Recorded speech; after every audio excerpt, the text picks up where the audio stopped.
All right, boys and girls, welcome to, I don't even know if there's girls listening to this show. I think we're like 85% dudes. But if there are girls out there, welcome to the Refined Savage podcast. We have an amazing episode for you this week. Let's get to some business first, and then we will get on with the show. So let's talk about Muscle Egg. Muscle Egg is our newest sponsor. This company is fantastic. I've told this story before. Aaron and I were at the Arnold Classic a while back. I mean, I'm talking 7 years ago probably, and we tried Muscle Egg for the first time. It was amazing. It sounds crazy, flavored egg whites, but the taste is unreal.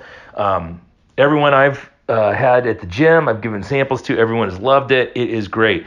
Muscle Egg is pasteurized, so it's not raw. It's safe to drink, even for pregnant women. It's great for cooking and recipes. There's a natural sweetener in it, sucralose, but there's no bullshit. It's not watered down. It's just straight egg whites and the flavoring.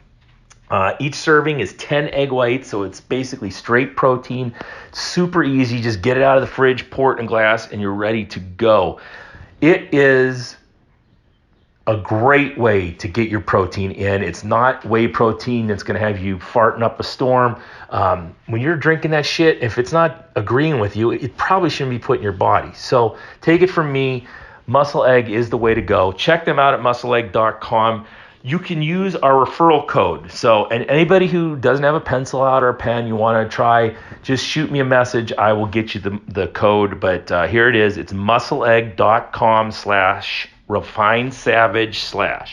So check that out. 10% off when you use that code. All right, we have Viking Coffee. Viking Coffee, Evan Armstrong just killing it up there in Michigan, pumping out the best coffee around. I basically don't drink anything else. It's just so good. Every morning I start my day with Old Man Strength coffee, but he sends me bags of his other stuff too. His Ethiopian is awesome. Send It is awesome. Just everything he sends me is amazing. I love it. It's great. VikingCoffeeCo.com. Use the code VikingCoffee10 at checkout. Serious Steel is the way to go if you are outfitting any kind of gym, whether it's a commercial gym, your home gym, your CrossFit gym, whatever you got. Serious Steel is your solution to your equipment problems. So go to them first before you go anywhere else. Check it out. Maybe they have your piece of equipment, maybe they don't. 99% of the time they do, and it's all the cool stuff you're going to buy at some big giant company. But check out Serious Steel first because they are awesome people and they're going to give you a discount code. So use the code SAVAGE at checkout and give them a holler at SeriousSteel.com. Great people making great stuff. Speaking of great people, Cerberus Strength has everything you need for your strength journey. If you are a powerlifter, a strongman, an Olympic weightlifter, a bodybuilder, a Highland Games athlete, check them out because they've got everything you need. From throwing sandbags to smelling salts to wraps and straps to t-shirts to belts, everything you could possibly use to get stronger, they have, and they are ready to ship it directly to you. So check them out at cerberusstrength.us and use the code RefinedSavage10 at checkout for 10% off. Do you have bumps and bruises, aches and pains? I'm guessing 99.9% of the people who listen to this show have all those things, and Warrior CBD can help you. They have pain sticks, they have muscle rubs, they have drops that you put in your mouth that work with anxiety and stress and helping you sleep better, all the good stuff. If you have a wigged out pet who gets freaked out by like fireworks or something like that, trust me, their CBD oil for pets is fantastic. So there is a ton of CBD oil out there. Take it from me. This is the best stuff I've ever tried, and I've tried a lot. So check them out at warriorcbdofficial.com. Use the code WARRIOR20 off at checkout. The Breath Belt is up next, the best piece of strength and conditioning equipment I have seen in the last decade. If you follow their Instagram page, everyone is using this thing now, and they're finding new and outrageous ways to use this thing every day. My people are using it for everything from running to lifting. I've got SWAT guys that are using it to while they're on duty because they're holding up 800 pounds of equipment. There's just so many different things. Anybody who has a set of hips, according to Jesse, can use this thing successfully, and it'll help them out. I love it. I love the product. Check them out at thebreathbelt.com. Use the code SAVAGE20, all caps, SAVAGE20 at checkout. And finally today we have Stay Classy Meats. Do you want the best meat on the market? Do you want it shipped directly to your house? Then motherfuckers, I don't know what you're waiting for. Stay Classy Meats is the way to go. Their meat is delicious. It is so awesome whenever I come home and see a box from Stay Classy Meats waiting for me. They send you the meat in a freezer box. There's a bunch of different choices as far as boxes. Check them out at their website, stayclassymeats.com. You're going to be using the code SAVAGE at checkout. And if you have any problems or any concerns or any questions about what box you should get, drop me a line. I will help you. That's why I'm here. Check them out today. Get the best meats from small batch farms in the Bozeman, Montana area delivered directly to your home. All right. Today on the show, I just got off the phone with this guy, and he inspires me every time I talk to him. Matt Beaudreau out of California. He has set up an amazing program for kids. He is reworking and rethinking the way the educational system works. He is rethinking and reorganizing the way we teach our kids. He has a very different approach. It sounds amazing. And I got a chance to speak to some of his students the other day through his Apogee program. It was an amazing experience. It made me smile. I couldn't wait for Erin to get home to tell her all about it. Gave me new hope for our young people and our young men especially. If you're a teacher out there, listen to what this guy has to say. And he's got some really interesting ideas. For everyone else, it was a great podcast, super interesting. And I hope to have him on the show more and more. He is definitely a kindred spirit. Love this dude, man. Check him out. And we will see you at the end. Nice. All right. Matthew, what's happening? My friend, good to see you, man. Twice in the span of a week, dude. This is great. Less than a week. Less than a week. Before we even get started, I have to tell you what an amazing experience that was. And talking to those kids literally gave me new hope for what's out there and what could be. And I just want to congratulate you on an amazing group of kids. That's awesome, man. I appreciate that very much, and very much appreciate it's guys like you pouring into them too, right? I mean, that's the biggest, that's one of the biggest things for these guys, and that's why we're doing this program, is because there's so many good men out there, and there are great young people out there, man, and they just need to get connected. They need to see those examples of guys like you. So, gratitude on this side as well, my friend. And I want to talk more about the program and the kids. But give me, I don't know you that well. Give me the background story on you. Yeah. Give you first introduce yourself, tell the people who you are, and just give me the dime store version of your life. Cool, man. Yeah, I'm glad to. So Matt Beaudreau, I don't know if Beaudreau is really the right way to say our last name. Whenever I speak in like France or Canada, they say it way cooler than that, but that's the California version. So that's what I go with. And born and raised out here in California, man, Bay Area, normal middle class kind of deal. But I guess the origin story is dad was a super hard dude. We talked a lot about 80s movies, right? When we were chatting with the Apogee boys. So if you remember Stallone, when he was in Rocky IV, right? And he's got the beard and he's training to fight Drago, right? Like that was my old man right there. That's kind of what he looked like. He kind of looked like him, but his mentality was that of a somewhat of a criminal. He was in law enforcement, but he wasn't a good guy in law enforcement. Okay. Right. So a little bit of a rough upbringing with a hard dad, kind of deal. But what that led me into was martial arts. And that was a big part of me growing up was martial arts. You know, got into martial arts real early, real young. Started kickboxing with Dennis Alexio was my coach I in high remember school. him. Yeah. So which was man, the man, you know, for a long time.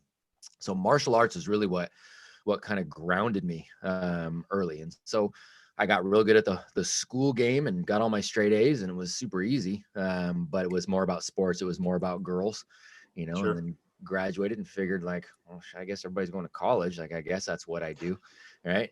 Same thing, man. Got my straight A's, but it was all about getting better at sports, getting better at girls, and still not knowing where I was going to go and like who I was going to be, you know, which of course I say all that because it is such an integral part of why I do what I do now. Right. Because I came out as this young guy with really no direction. And I think that's the story for so many people, you know. And so my senior year of college was interesting. And I was working, you know, again, I credit martial arts as a big part of this. I've always had a very strong work ethic. I graduated high school at 17, and I was going to pay my own way for school and pay my own way for everything else. So I was working 3-4 jobs at a time, you know, while I was going to school. But in the process of that, trying to figure out who I am, well, 9/11 hits, right? We have that whole thing. That's my senior year. So I started going, cool, man. Well, Secret Service would be cool. That's the way I can give back to my country. So my entire senior year, I was actually going through the background process for Secret Service. Wow. And got a job offer to be at the White House upon graduation. So I got that offered in March, and they said, hey, May, you're going to go be uniform division. You're going to be out at the White House and protecting the president. You just got to graduate. In May. You're done and good to go. So right before graduating, I ended up connecting with another guy who was a Secret Service officer who was like, yeah, don't do it. You have too much integrity. Here's why. Kind of goes down this whole rabbit hole. That's right about the same time I found this weird budding thing called mixed martial arts. All right. I'm walking by a mat room and I see these dudes doing jujitsu, and I'm like, well, I can fight. I'll go show these guys what's up. You know, and I go in there and get my ass handed to me. So I'm like, okay, well, I'm not going to do this Secret Service thing. I don't know where I'm going to go. This mixed martial arts thing is cool. So then it was like odd jobs. I ended up doing 9 fights in the cage when mixed martial arts was still pretty squirrely, but just trying to figure out who I was, you know? Yeah. And, so that was, again, leads all into what I do now. You know, now I've got over 300 clients, you know, Fortune 500 companies that I speak for and consult with all over the world. Helping them understand how to bring young people in and good young talent, how to recruit them, how to lead them, how to manage them and retain them. That's what I do monetarily to take care of the family. But I also start the best schools in the world. You know, I got multiple K-12 campuses that I'm running out here, and got this mentorship program that Tim and I have developed. So everything at this point is a mission to help young people be way better than I was and way ahead of the game in terms of figuring out who they are before they, you know, just kind of happenstance walk into it in, you know, in their 30s or maybe never see it at all. Yeah. Listening to your story, it's the same. It's like the same trap that I have such a hard time with. You know, we make these kids decide what they want to be when they grow up, when they're 17, 18. Even if you're a senior in college, you're 22, you know, and you're supposed to know what you want to do with the rest of your life. And you know, to this day, I don't ask my son, you know, he'll figure it out. For sure he will. And that's the thing is, like you said, we're asking them at this young age, right? But not only are we asking them when they're super young, their experience for most of them thus far has been, okay, well, right now I go and sit down at a desk and I sit there, and if I have to go to the bathroom, I have to ask another human being, and they might tell me no, and I'm not allowed to go, right? But I'm supposed to go, of course, make my life decisions. I can't even decide if I can go to the bathroom right now. Yeah. And then they're having to focus on this narrow scope of academia, which isn't necessarily showing them the world as it is. You know, I always use the example. I use jujitsu as an example all the time. My son wants to learn jujitsu. Cool.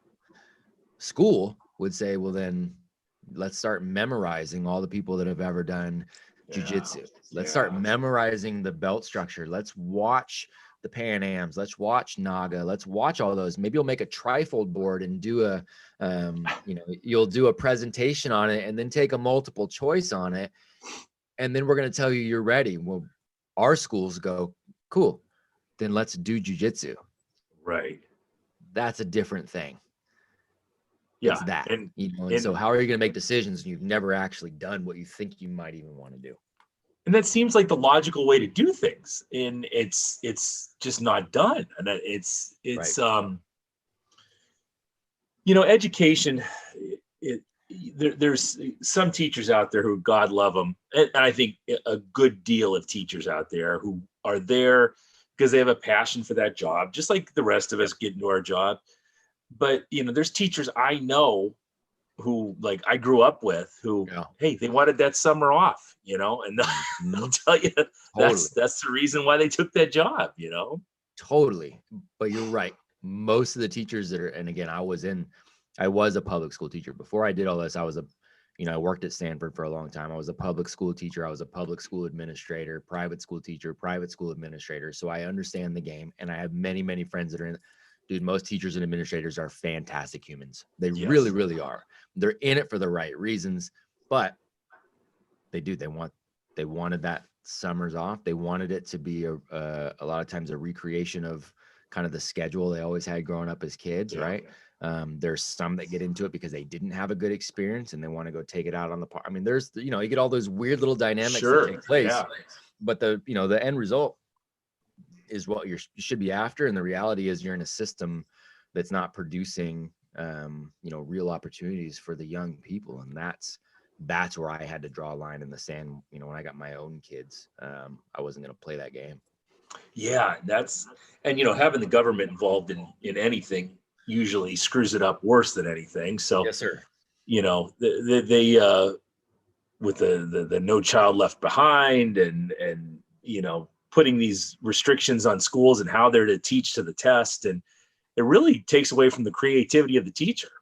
It does, man. It's the over the course of time, like when we grew up, teachers did have more autonomy then. Right. They had, more intellectual flexibility. They could do some more things within the confines of the classroom. And it really was allowed, which was great. I mean, they needed that. As we, like you said, No Child Left Behind, as we've got all these, different legislations coming in, and as the funding for our schools have started to be determined based on a much more narrow scope of performance metrics, right? Well, that's how we're going to keep our money. Yeah. So that's what we're going to focus on. And, we're going to focus on it harder and earlier. And so that's been to the detriment of our young kids. And then, of course, the other part of that is that they come out, these young people come out and they're not self-aware, they're not self-confident, they're not happy. And so now you've got a culture that explodes because of all of these things. So then the younger kids are coming up in that narrowly defined system, and they've also got the culture around them that's toxic too, right? And so it's this cycle that is really a downward trajectory. And so that's, when people say, why don't you just try to work within the confines of what's there, and we got to build back and we got to fight back and we got to. No, I want to build something. We need to build something different at this point. Well, you've had Jack Donovan on the show, and and Jack, his thing is start the world. That's right. It's not, just like you said, it's not trying to work within the confines of a system that is clearly broken and broken beyond repair. Mm-hmm. It's starting something new and fresh with the kind of minds and creative people you want to be involved with. That's exactly right, man. Yeah, Jack's a great guy. We've had him on a couple of times. I had him talk to the Apogee guys, and it's exactly that. It's no longer tearing down the system that is already crumbling, but is being supported by bigger agendas and that's what you end up seeing. Is like that's when I end up seeing that as I go into administration in the public arena. I went, wait a second, we're not talking about. Are we going to talk about kids here? Like, are we right? Like, at one point, when is the point that we talk about the young people and how we're going to help them out? Like, we didn't get there because what you're talking about is political agendas and money and lobbyists and all this. Like, you're talking about all of that. When there's so much infrastructure there, and the whole infrastructure is really playing a different game, it's time to build a better game. So that's what we're doing with the Acton Academy network, is we are building a different game, right? I liken it to CrossFit. Whether you like CrossFit, don't like CrossFit, that's not the issue. What it is everybody knows what CrossFit is now, right? Nobody can deny the movement of CrossFit and what it did. And it changed how people looked at fitness from a functional standpoint. It just did. And you even have your big box retailers that have been around forever now that are offering their CrossFit style classes, right? And so it made the shift that it wanted to see. And I liken the Acton network to that. We are developing something that is vastly different. The proof is in the pudding at this point, and it's just getting bigger and bigger. And so as that becomes a household name, people will realize that they've got a choice. And when they realize they've got a choice, then public school is either forced to try to change something to compete, or they're just going to lose more and more people, right? That's the whole point of starting something different, starting the world in that respect. So because we were talking about it, and we talked about me talking to the kids, but give the people out there the synopsis of the program and the schools, and just, I know it's pretty vast, but what it is. And if I'm a parent, what is my child going to be doing? Are they going to, are there academies that you actually go to, the whole 9 yards, just give them the spiel. Sure. So Acton Academy. So we've got kind of almost two sides of the same coin, things that are bleeding into each other. We've got the Acton Academy network, and we have the Apogee program. So Acton Academies in general, the best way to describe what we are doing is we're replacing school with a workplace for young people. It's the best way I can describe it for people. I tell them it's not school. Is it technically like a private school? Sure. Yeah, because that's what gets people to understand it, but it's not school. It's a workplace, right? Boys, girls, K through 12. This is their substitute for school. So they're coming in and they are, again, developmentally appropriate. If they're on the younger side, there's a whole lot more play. But as it gets into the academic part, they're learning to set their own goals. They're learning what goal setting looks like. They're trying to achieve growth for them. Mark's 9, Matt's 9, but Mark is crushing it in math and really wants to move forward over here. Matt's slower in math, but is reading like a banshee and wants to go over here. Cool. We're both growing in all areas, but I'm just further over here. You're further over there. And that's okay, because your job is to be better than you. That's it. My job is to be better than me, right? So from an academic standpoint, we have the thing set up like this. We operate in a Socratic fashion, which means all of our guides on campus, we call them guides, not teachers, because they're mentors. They're not going to lecture. They're going to challenge you. They're going to answer your questions with other questions. They're much more like Morpheus, and every student is Neo, right? Yeah. How can I ask back a question that's like a ninja master that makes you start to think and then have to go explore and be challenged in your own journey, right? Like that's how they're going to operate. So we operate in this Socratic fashion. So people learn how to think, not what to think, how to think. And then we're focusing more on real world application. So that means we do jujitsu versus talk about jujitsu. Right. The students run businesses versus learning about. We just had our business fair this last week here on campus. We had 1,000 people here, and we had young people making $2,000 in 3 hours on Saturday, right? Because they're running a business. They're not pretending. They're not playing business. They're running a business. Yeah.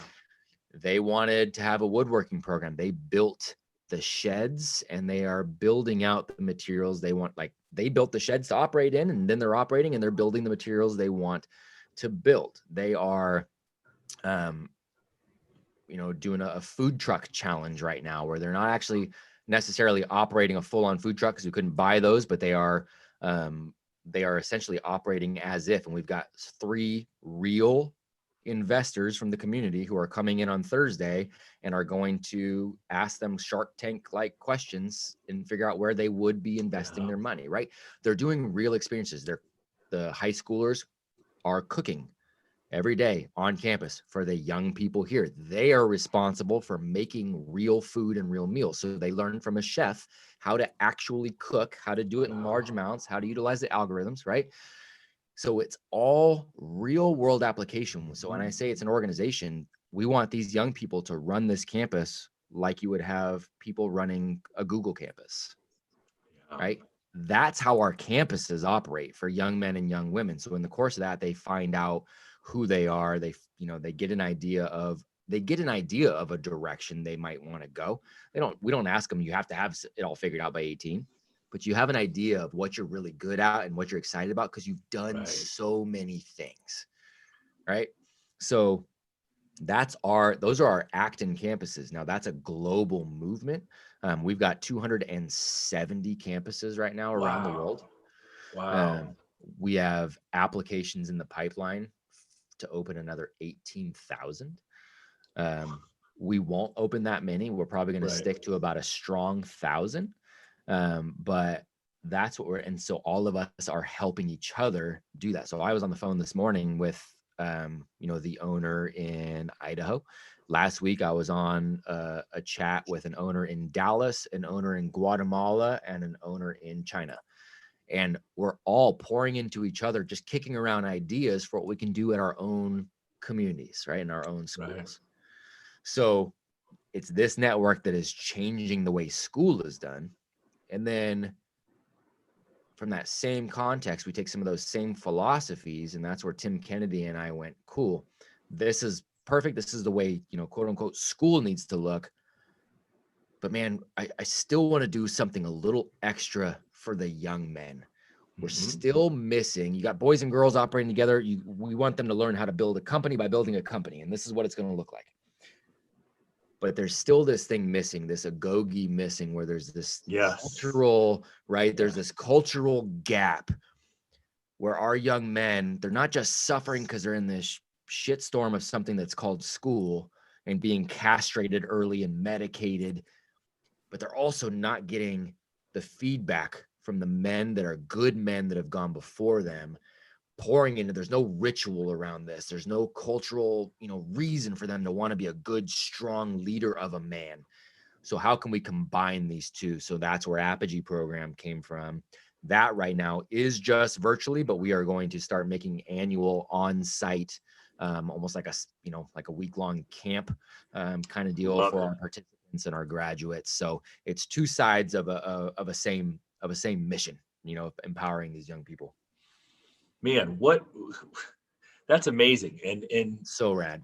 I think when more people hear about this, they're going to want their sons and daughters in these programs, because I think there's so many people frustrated with the public school system. And even I have clients who have kids in private schools, and they're dealing with all the same issues that they are in the public schools, all the politics, all the skewed political correctness. And my son goes to school in a high school where they allow children who identify as cats to wear cat ears and hiss at people in the hallway, and my son, who we've talked about, is a kid from the 80s who looks at this, and I ask him about it, and he just kind of giggles and says, he obviously knows that these children are off the wall, and he just finds it humorous. But I get a little bit more frustrated at things like that. Well, and you get frustrated though, because you see like the long tail of crazy behavior like this. Like he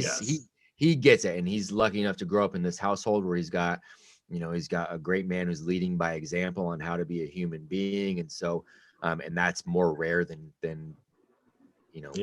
is. I like to think that it is. I mean, it is very much a rare thing at this point, which is unfortunate.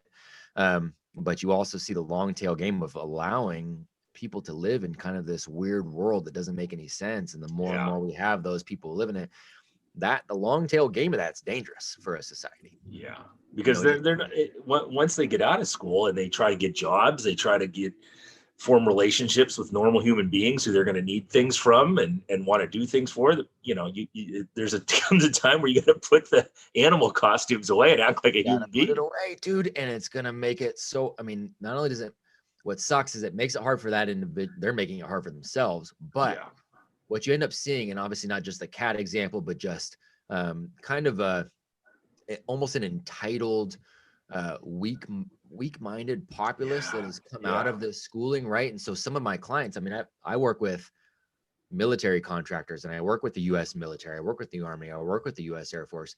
I've had these people going, hey, do we need, I've been point blank asked, do we need to start lowering our standards because of the young people coming in? Like, do we lower our physical standards? Do we lower, you know, the ASVAB standards? Do we start lowering because we're not keeping our standards just where they've been? We're not able to get as many people right now.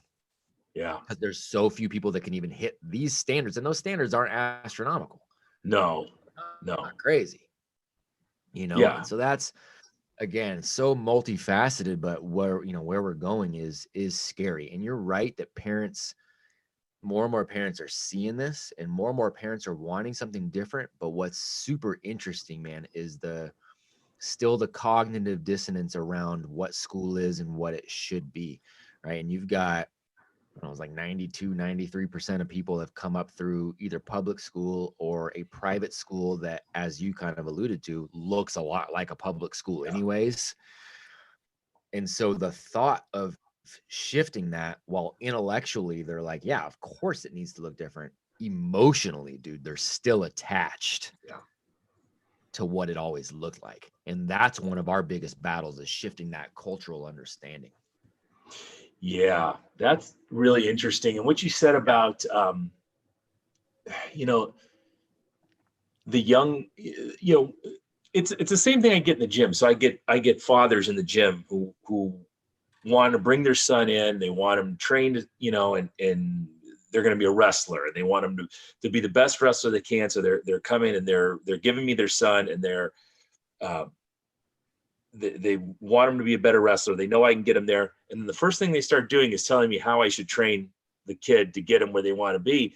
And it's all this old stuff that they can't get away from. And maybe they've gone to 2 or 3 different facilities and it hasn't worked yet. So you're bringing them to me, and I do things a little bit differently than most places, but they still have that same mindset where, well, no, that's not the way I remember it when I was in high school. You know, we're trying to get away from all those old style thinking. Totally, man. I mean, that sums it up perfectly. I mean, to give you a great example, you know, we had a young man so we got multiple students in the network. And this is why I say proof is in the pudding at this point. The Acton network has been around for now 12, 13 years. So we have some students that have literally just grown up in that, and that's all they ever knew. Right. And so we have college, if you want to go to college, it's, I mean, damn near 100% acceptance rate, and they go in there and they're bored and they think it's a joke, right? So college itself is whatever. That's never even a goal of ours. If it happens to be something that makes sense, cool. But it's never the goal.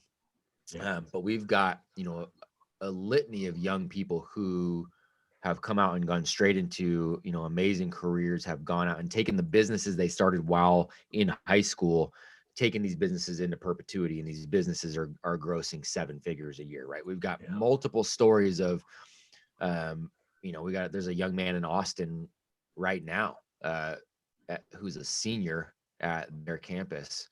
He will graduate in May or June, but for the last 6 months, he's already been working a 6-figure job out of the Bay Area, right? Like, he's already doing that.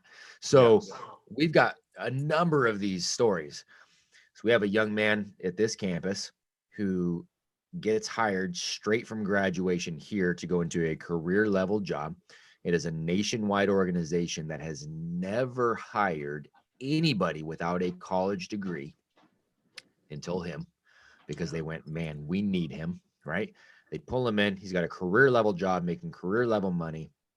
And his mom says, okay, but I still really need him to go to college. I said, okay, cool. What do you need him to go to college for? So that he can get a good job. What does he have right now? Well, he's got a good job, but I need him to go to college so that he can always make sure that he has a good job. And even as she's saying it, you can tell like it's painful, but it's so strong that she stayed right there. Yeah. Yeah. That's what you're dealing with. That's a cognitive dissonance on another level. It's you see that everywhere. My wife was kind of a free spirit when I met her. She had she ended up winning a scholarship going to Army Baylor, where they paid for her master's degree. So here she is, 2 master's degrees, working for the VA. But when I met her, she's living in Milwaukee by herself. She's playing beach volleyball every night. She's doing her thing. She's not married. She's in her 30s, and her parents think, "Oh my God." So funny story. We've been dating a while. I meet her, or we're at this other wedding with her parents. I sit down with her parents, and I'm gonna, be respectful and ask for her hand in marriage. Yeah. And I said, I'd like to marry Aaron. I'd like your permission. And the mother looks at me, and I shit you not, she said, "Really?" Because they thought their daughter was such a fruitcake, Like, she's off her rocker, dude. Are you sure you mean the right? That's the person. Right. That's hilarious. So I'm having that flashback to the Seinfeld episode where he thinks the girl's incredible, but he can't figure out why everyone else thinks she's a weirdo, and they're trying to like talk him out of being with it. Like, what am I missing here? But they just thought because she hadn't followed the right path like everyone else that something was wrong with her. For sure. Even though statistically speaking, that right path comes with a whole lot of debt that people can't pay back. It comes with a whole lot of people who aren't working in an industry that they got a degree in. It comes with a whole lot of people who are getting, they're getting divorced, and which, that happens, but they're just miserable in life. They don't like what they're doing, even though that path has all of that. God, everybody else does that. So we should be doing it too. Yeah, that's, that I was going to bring that up, that, you go to college and you get the degree that you decided you wanted when you were 17. And you go through and you meet your college sweetheart, and it's, hey, we've been together for 3 years, let's get married. You have the couple of kids, and then it becomes a total shit show when you're in your 30s, so yeah, because maybe at that point you're starting to figure out who you are, because you never really had the opportunity right to do that. And then you're caving into all these other pressures, socially, and all this other, it's a whole hot mess from the get-go. We wonder why we're in the position that we have now, and parents continue to perpetuate it a lot of times by, one of the biggest things that I try to do in our communities is to help our parents audit who their kid actually is. Yeah. Pay attention to who your son or daughter actually is. Who are they? What gets them fired up? What gets them excited? What gets them motivated? What are they passionate about? What are they naturally really good at? What do they naturally suck at? All of those things are indicators, right? And if you can work around that and support those things and continue to hold the line of they've got to have a good work ethic and be a good human being, those are the 2 things that are non-negotiable. Yeah. Other than that, man, let's figure out how to carve out who they actually are. Has nothing to do with who you wish they were, has nothing to do with who you always hoped it would be, has nothing to do with you making them a cooler version of who you should have been, like somehow making up for the mistakes that you made. It has jack shit to do with impressing your neighbors next door and sending them to Harvard so you can put a fucking bumper sticker on your car that says Harvard mom. To show them, see, I'm a good mom. It has nothing to do with any of that. But those are all the areas people operate in from the parenting side, and so we try to get around that from a community standpoint as well, because that's an important conversation. Yeah, absolutely. Have you there's a 2 books, and I'm trying to remember the author, but the books are Ishmael and My Ishmael. Ooh. And it's a book that my wife read when she was at Army Baylor as part of one of their programs, and very odd sounding books. So they're books about this gorilla who puts an ad in the newspaper for a student, and the guy answers the advertisement and goes and meets this gorilla, and the gorilla basically talks to him about life decisions and life choices and all these things. And the second one, My Ishmael, he does the same thing, but he ends up with like a 12-year-old girl, And he's talking about all the same things you were just talking about as far as education, where, you know, these schools become just holding facilities for years, where the kids are just being held there for years until they're old enough to go out on their own. And they're not really focusing on all those things like you talked about, like finding out what these kids are good at and what they have a knack for, and pushing them in those directions. And everyone learning the same thing. And they're brilliant books. If you can get past the craziness of a gorilla talking to this. I'm always down for a metaphor, because usually a lot of times those stories, as silly as it gets you out of that, it gets you out of a mindset where you think you already know everything, and it kind of puts you in funky, like whatever, but then you can usually more clearly get the lesson. So I want to check it out. Yeah, check those out for sure. I've read them several times over the years, but one of those books I keep by the bedside, you know. Yeah, totally. Well, I've got 2 recommendations from you now too, because I got another one written down from Friday too. Which one was that? Gates of Fire. Oh yeah, that book's amazing. Gates of Fire. Yeah, you recommended that to the Apogee crew too, so I wrote that down as well. So I gotta get that too. You know, speaking of that, I was so impressed, and I wasn't sure what I was jumping into. Jack Donovan was the one who said, you have to do this, you know. Awesome. Yeah. Because I think I was doing a podcast with him the day you asked me, and he said, yeah, you're going to love this, you know, that's get awesome. On that. The questions from these kids, you know, the one kid asked, you know, for my 5 book recommendations, I think it was for a young man to read. I had one kid asking me about Bitcoin, which I felt terrible because I don't know anything about Bitcoin.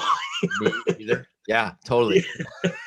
But, you know, it was just, one kid asked me what I thought the meaning of life was. You know, these were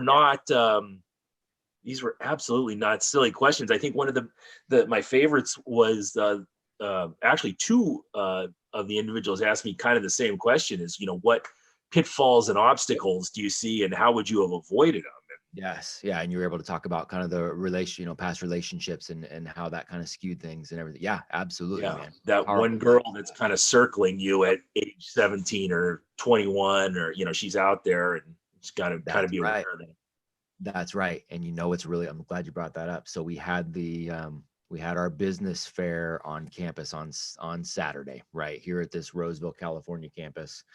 And so all of our students, you know, 5 to 18, they bring a product or service to the market. Many of them have kept it going in perpetuity. Some of them, they're trying out new things, whatever it is, but we got 1,000 people here, and it is just it's the best, and they make some money, and there's so much learning that comes out of that. One of the coolest parts of that entire day is I actually had 4 young men from the Apogee program who are within driving distance of here, a couple hours away. They're not, you know, ultra close, but a couple hours away. And they made it here to come to the business fair. But it was the first time I got to actually meet those guys in person, because everything we've been, you know, you had young men on that call they were taking the call from India and Dubai and Senegal and Canada. I mean, those young guys were quite literally all over the world, right? Yeah. The ones that couldn't make it got to see the replay. I sent them the replay over the weekend.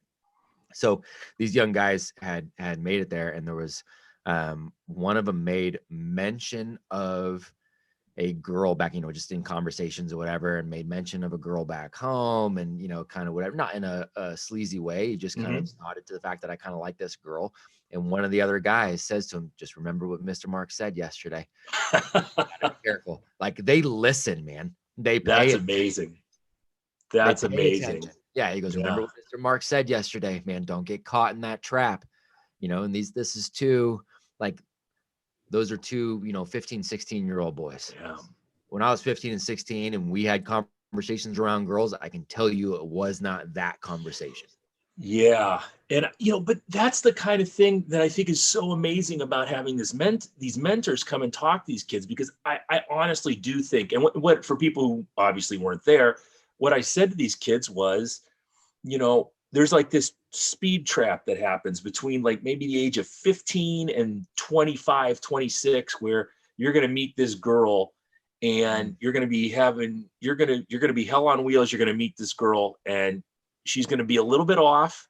She's going to have problems. She's going to have issues. She's going to be real needy. And because we are trained since birth to be young men who save these women, we're going to bring her into our life, and we're going to save her and help her, and it derails everything. And it seems like every man has that bear trap you have to either jump over or you're going to get stuck in.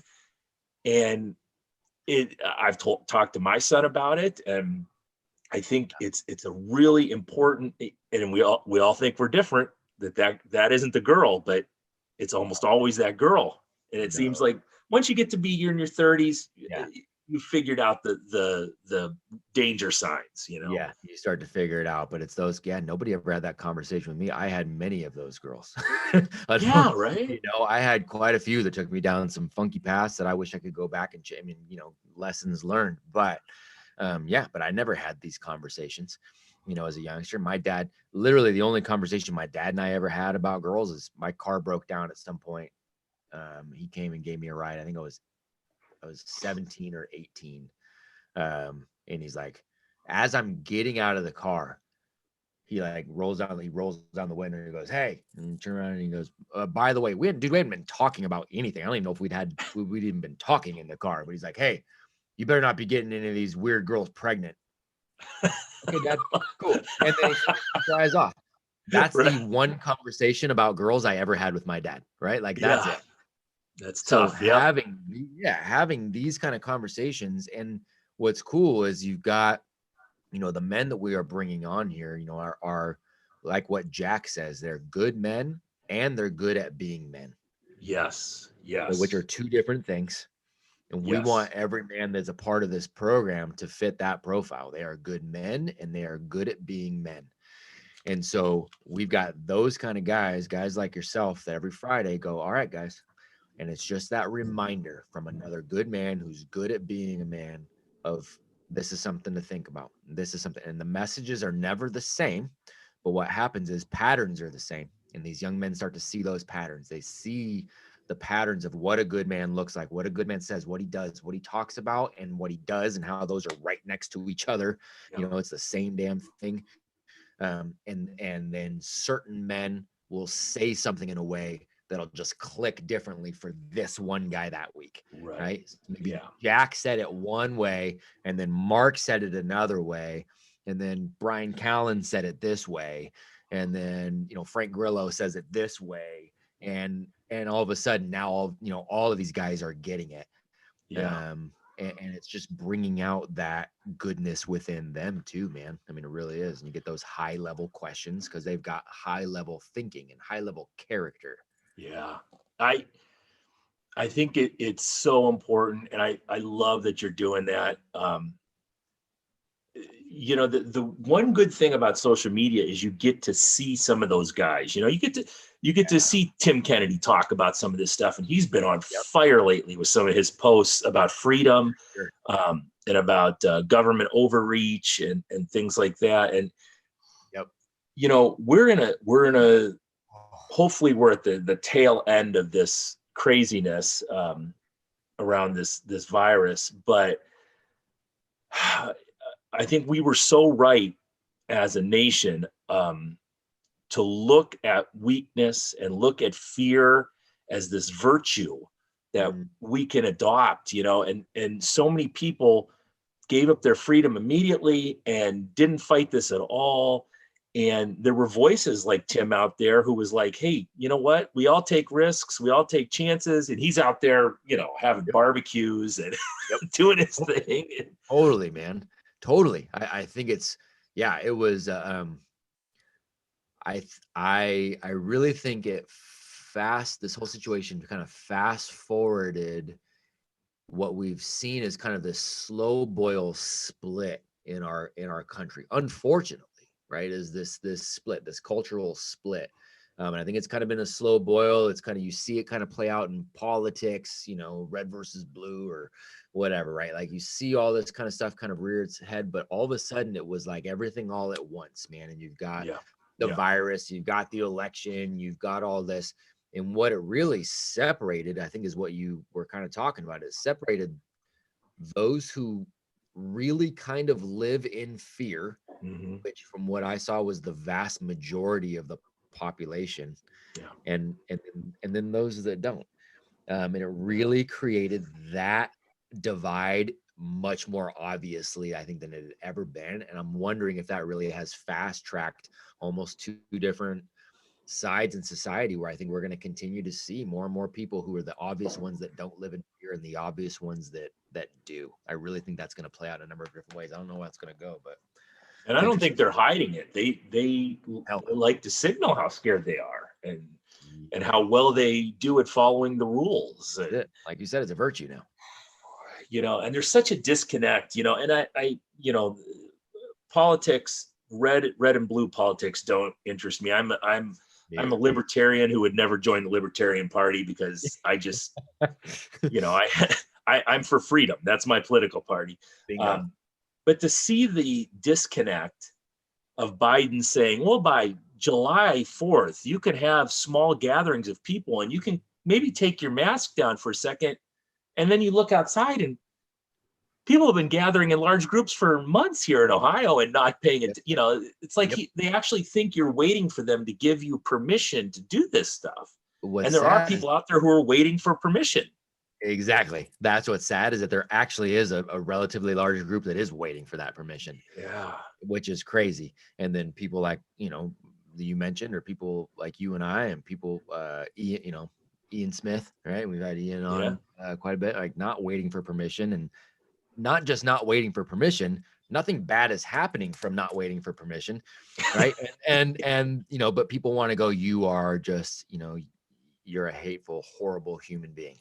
And that's just interesting. And I put something the other day on social media, and I put a lot of things around freedom too, man. Freedom is my favorite F word. We hosted Jo Jorgensen here during her political campaign. Oh, cool. Party just to have, because, man, I'd say I'm just for it's just the freedom thing, right? But even as we're hosting her and we're outside here at my campus, you got people driving by going, you put on your masks. I'm literally driving by while she's speaking, they're yelling all that stuff. And I put something on social media the other day, just going, hey, where you're in. By the way, our campuses have not, we haven't shut down. We're not distancing the kids. Nobody's wearing masks. And we've had no issues. Yep. Nobody's gotten sick. Nobody's died. Nobody's got, we've had no, now I'm not downplaying those that have, that anybody that ever gets sick.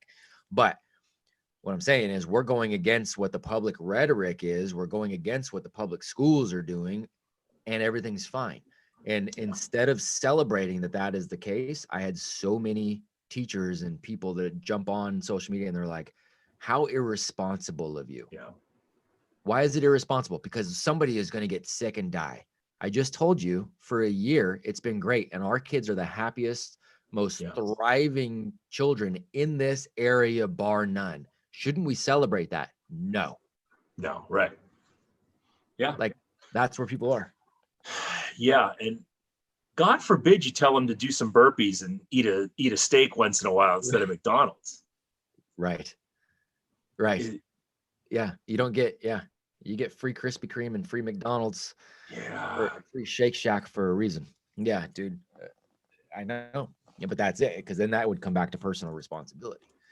And that's, that goes along with the whole freedom thing. One of my only, I like Jo Jorgensen a lot. One of my only problems with her was, she's really good on all the issues. She knows about, taxation being, what it is, and the police and all this stuff. But you had a golden opportunity in an election year where freedom was being taken away from you by both sides. And I wish they would have just came out and said, hey, we're the party of, you take your own risks and you have your own dangers and you accept what you're willing to accept, and they shouldn't be able to shut your business down. And, it felt like a missed pass, It is, man. And I think that's just politics. So that's why I'm like you. I'm all for freedom. I'm not really into politics.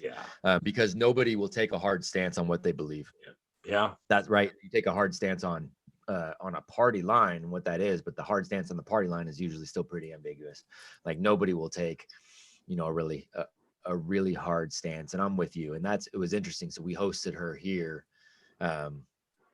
because a business partner of mine, who is one of my mentors, phenomenal human being. He's also a very big supporter of the Libertarian Party. He really wants to try to push, and again, not in his words, he's like, I don't think we'll ever have a libertarian president. He goes, I just want to push the message of freedom. Right? Yes. Like that's his whole thing, right? And he's got literally billions of dollars. So he wants to help push the message of freedom. That's his whole thing. So we hosted Joe here, and then there about 10 of us went out to a really nice restaurant out here and sat down and got to chat with her. And he was there. He's the largest donor to the Libertarian Party because of that messaging. And as we're walking out, he kind of grabs me and he's like, okay, you know, how's school? You know, how the school's going? You know, we kind of chit chat. And he goes, hey, real quick, what do you think of Joe? And I said, she's nice lady, smart lady, obviously very intelligent. Yep. He's like, yeah, I think so too. Hey, what do you think of Joe? And I was like, what do you mean? He goes, is that something you go to the polls for? Is that something where you switch? Yeah. Like, oh my God, that person is going to drive us to freedom. And Yes. I said, absolutely not. She's not somebody I would follow. And he goes, exactly. That's the difference. It's not somebody you would follow who's taken a hard stance on freedom. You know who I would follow though, if they ran on a liberty basis, on a liberty campaign, would be a Tim Kennedy. Yeah. Give me a Tim Kennedy who's preaching freedom and can strangle the other world leaders, and I'd be happy about it. No doubt. I would too, man. I would too. Seriously. Yeah, I would too. Give me a Tim. Give me the Dan Crenshaw. Give me a Jocko. You know, give me some of those guys. Tulsi was the most hardcore in that whole election. Yeah, 100%, man. Yeah, I'm with you. But I think there's also a disconnect there, and maybe I'm jaded. Maybe I'm jaded from all the way back from that conversation with the Secret Service agent, you know, 20 years ago. Maybe I'm jaded from that, but I don't think we'll see that in politics anytime soon. I'm hoping we get some kind of pendulum swing here, and I'm with you, brother. I'm with you, man. It's sad, but it's, you know, government is like, it's a system. It's very much like the education, and very much like, you know, we see in medicine, right? It's systems, and the systems are designed to perpetuate themselves. They're designed to perpetuate the system. The money goes back into keeping the system alive. To hell with whoever we're supposedly helping in that. You see that in school. You see it in medicine. You know, I've had a lot of conversations with, you know, you said eat a steak, do some burpees, man. Had conversations with, you know, Rob Wolf, right, and Bell Brothers. Our Bell Brothers are friends of mine, and Michaela Peterson and Savan Matosian, and all these people who are preaching that exact same thing. But then you've got doctors who don't know anything about the human body and how it actually works. They know how to perpetuate a system. And then people go, well, that person's a doctor. They went to school for it. And it's like, well, okay, cool, man. That's the cognitive dissonance, ugly head again, but it's the system surviving. It's funny in our household. We've got my wife with the master's degree who works at the VA and is in touch with these doctors all the time. And you know, we have these conversations where I'm totally against what these doctors would preach to me. You know, like I go to my doctor, and my cholesterol level has been the exact same for years. So it's 240, 247, somewhere in there. And I go in. I've got a great doctor now who I go in, and she takes, you know, they do the blood work, and my blood work comes back immaculate. And she'll say, well, do you want to talk about your cholesterol? And I always give them the Ron Swanson line. My cholesterol is what my cholesterol is, you know. I'm not right. Yeah. It's just the way it is, you know. It's just the way it is. Yeah. And she's okay with it, you know. Good. But that's it. Because it's just the system has told her that that's something that she's got to address. You know, it really, it was about it was my senior year of college. There was, you know, this guy that was starting to make a name for himself in the health and wellness field, who lived in the same town, and his name was Rob Wolf, and he was, you know, connected with CrossFit, you know, CrossFit taking off at that time, and all this stuff. And I went to a seminar of his, and that's really what shifted my entire perspective on just eating in general, right? Was that, and listening to him and the work he was doing with Lauren Cordain at the time. And What really shifted things for me though too, I mean, I was sitting there going, oh my God, this guy's so smart and this all makes sense. And he's talking about cholesterol and he's talking about, well, you know, do you look at the particle size of the LDLs? Because if the particle size a bit, like, he's doing all this stuff that I had never heard. Yeah. But what really threw it for me was there were 3 or 4 doctors who were there who were very open. They said, Rob, we want you to know, like, we have never learned any of this. Yeah. Yeah. We don't know any of what you're saying. We basically have taken a semester of a basic college nutrition class, but that has nothing to do with what we've learned as pediatricians, as, you know, MDs. It is, we've learned bedside manner and we've learned what to prescribe and we've learned, right?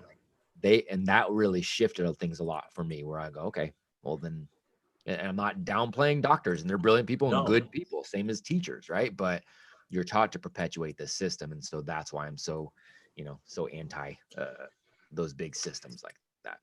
Yeah, and it's unmanageable, and it's impossible to know everything about what, you know, every system of the body. And the good thing about Rob that I really like is when he finds a better way, he's not ashamed to come out and say, okay, I've switched and now I see that this makes more sense. And I've heard him do that over the years a couple different times.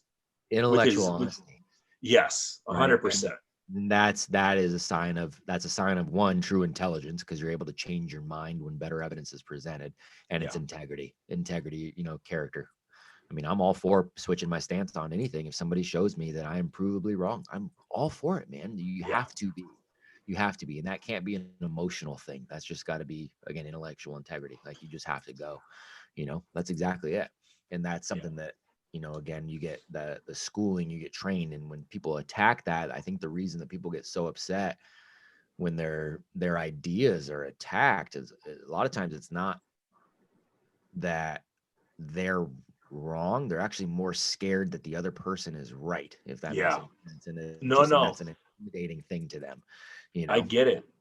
You see that in so many different fields. And, you know, I think if more people, whether it's medicine or fitness or archaeology, if you took that Bruce Lee mindset and just be like water and take what works for you and get rid of, you know, it would really help. It would shift everything, dude. Go ahead. I was going to tell you, sorry, real quick, funny story, because you'll appreciate this too as an 80s guy. So I got 2 girls and then I got a little guy, right? So we had our little boy. My wife is a savage. We gave birth in hospital. She wishes she could go back and just do it at home now, because she was just like, hey, by the way, don't touch me. I'll let you know when to catch, right? Like, that's basically the way she, like, just get away. I'll let you know. So we have our boy, and they're like, wait, okay. Before you go on, tell them your boy's name. So my boy's name is Loudon, right? And that is very much intentionally from the movie Vision Quest. I love that. Intentionally. And I told you on Friday, man, we played Lunatic Fringe the entire way home. We actually did a karaoke night here a couple years ago on campus. He was like 3 years old. He's like, Dad, I want to get up and sing Lunatic Fringe. Like, he's like, he's in it. So I was like, so we have Loudon, and they're like, hey, you know, are you guys gonna, are you guys gonna circumcise? I said, yeah. I said, we're going to. I said, but we're gonna, we're gonna wait until the eighth day. And they're like, oh, okay. You know, is that a religious thing? And I said, well, it's a vitamin K thing. I said, we're not gonna do the vitamin K shot. I said, but on the 8th day, you know, you've got the most vitamin K coursing through your veins than you'll ever have your entire life. Right. So we're gonna do it on the 8th day. I got somebody that's actually coming over that's gonna do that at the house. And the doctors went, what are you talking about with this 8th day thing? Isn't that just a Jew? Are you Jewish? I said, no, I'm not Jewish. They said, okay. What do you mean? And I was like, well, don't you on the 8th day, like, do you not? They're like, nope. And they went out and started Googling it. Right. Wow. So then they came in and they're asking us more, okay, why aren't you going to take the vitamin K shot? And I said, well, that's part of the reason. I said, also, if you look at the amount of vitamin K, you look at the other adjuvants, you look at all, and I start going down this whole road, and they're like, and they'd go out. We had a midwife that came in. She's like, whatever you guys are telling them in there, you've got like 12, 13 doctors that are all gathered around a computer, and they're literally looking up the things that you were saying. I don't have a medical degree. I just look for information. Right. And so it was very interesting having them all look at that. And so then we have this rabbi, a moil, I guess, who comes over to our house on his 8th day. And the guy comes in and he's like, okay, he says, we're going to be doing this and this, what's your boy's name? I said, his name's Loudon.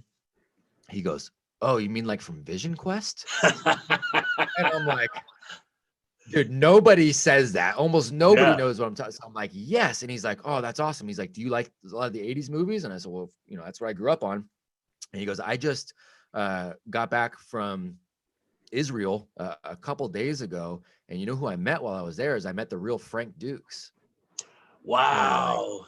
I'm like, what, dude? We are best friends. Here's my boy's wiener. Like, do what you want to do, man. Like, go get it, because we're obviously kin now at this point, So yeah, it was cool, man. Frank Dukes, for the younger listeners out there, was the main character in Bloodsport, who Jean-Claude played. Jean-Claude Van Damme, man, his first real big breakout role. Yeah. Badass. Yeah, that was awesome. Cool. Yeah, when I mentioned Vision Quest to the kids, your eyes lit up real big. Oh, dude, I got so excited. Well, you said, I mean, you were basically talking about my childhood, because you had already mentioned, Legion of Doom and Rick Rude and all these guys that, like we were saying, they were kind of the archetype for us growing up. So I can still go back to that same mentality and push myself when I was out running sprints this morning, man, and some music from Rocky came on, dude, and I was able, it was like, let's go, and I can still flip that gear. That gear, dude. That's it, man. Yeah, I just showed my kids Over the Top the other day in the arm wrestling movie. Like, some great stuff. There's some great lessons, Absolutely. Hey, before I let you go, tell them about the podcast a little bit, because talk about some interesting human beings. You get to talk to some just amazing humans. Yeah, some rad humans, man. We really have. So we've been really excited the way that's taken off. We created the Essential 11. So I mentioned, that I do keynote speaking and consulting, right, with all these companies. And so I'm seeing all this, this pattern of, hey, the young people that are coming out with their college degrees, they suck and we want to fire them all. Yeah. Hey, help us get good. How do we find them? How do we do? I'm seeing all of this kind of stuff. And I'm working with this research firm simultaneously to help these companies see essentially human behavior patterns. So I utilize this company to do a massive survey. In our country, we had about 1,500 participants, and they were ages 13 to 22, young men, young women. And we just said, hey, what advice would you want as a young person from people who have come before you, who are doing special things, who are making an impact in the world, in a really unique way? What would you want to hear from them? And so we kind of cultivated their top questions and what they want to hear. And so that was really, so it was like a tribe of mentors kind of, theme for the podcast, right? And we said, all right, cool. Well, then let's see what we can do as far as getting some good people to pour into these young people. And so we kind of took it from there, and it has taken off. We've done over 100 episodes at this point with just a ton of rad human beings who are answering kind of in general, generally answering those questions for young people. It's been great. Yeah, you go through the list of them, and it's just name after name after name of just people you would want talking to your kids. Totally. It's a bunch of superstar humans, man, so it's really cool. And that makes it an easy sell on my side too, right? It's like, man, do you want, like, this is what we're doing. This is what our mission is. Even monetizing the podcast, it's not for me. It goes back into schools. Like, there's no, it's good people want to help other people, and so it's not a hard sell, right? And so you get these guys, and they're just brilliant. I get the benefit of being the guy that just gets to sit there and listen to brilliant people say cool things, so it's awesome. It's just like talking to the kids. It's inspiring. It's it gives me hope that the silent majority is out there, and they're sane, and they're tough, and they're virtuous, and the world is not going to hell. It's just what you see on the news, maybe. It's exactly right. That's exactly right. That's a good way to put it. You see what we're being shown, but the reality is there are so many good humans there who are exactly what you said. They work hard. They treat people well. They've got virtues. They got values. And we just need to, forget this silent majority thing. Screw being silent at this point. We need to absolutely. There's good people. We need, let's show it. Absolutely. I think you're doing incredibly important work. It's heroic. It's going to change the world. And those kids that are coming out of your program are going to change the world. And it gives me hope for the future. I am so stoked having talked to those kids. It put a smile on my face, and I couldn't wait for my wife to get home so I could tell her all about it. And it's just awesome. I appreciate what you're doing. And I'll talk to you afterwards, but I've got names for you of other guys that were those kind of people for me that are out there still kicking butt. And but man, just amazing. Tell people where they can find you, and where best to find you. Yeah, man, super. I appreciate that. I appreciate those words greatly. And it's an honor to even get to do what I do. So everything on my social is just under my name, Matt Beaudreau, but check out the podcast, is the Essential 11. And then our schools that we're building are all under the Acton Academy umbrella. So that's ACTON. And that's named after Lord Acton. He's most famous for saying, power corrupts, absolute power corrupts absolutely. If you ever heard that saying, that's from him. So the Acton Academy network is continuing to grow. And then, of course, our mentorship program is Apogee Strong. And so go to apogeestrong.com and you can see what Tim and I are doing over there, man. And the respect is definitely mutual, and to have you on there and have you be a part of that. And extremely grateful, my friend. Well, I thank you again. And getting these kids to be good at being men and good at being men. Yes, So, sir. That's awesome. All right. I'm going to shut this down, and then I want to talk to you off the air, but thank you very much. And this has been the Refined Savage. See ya.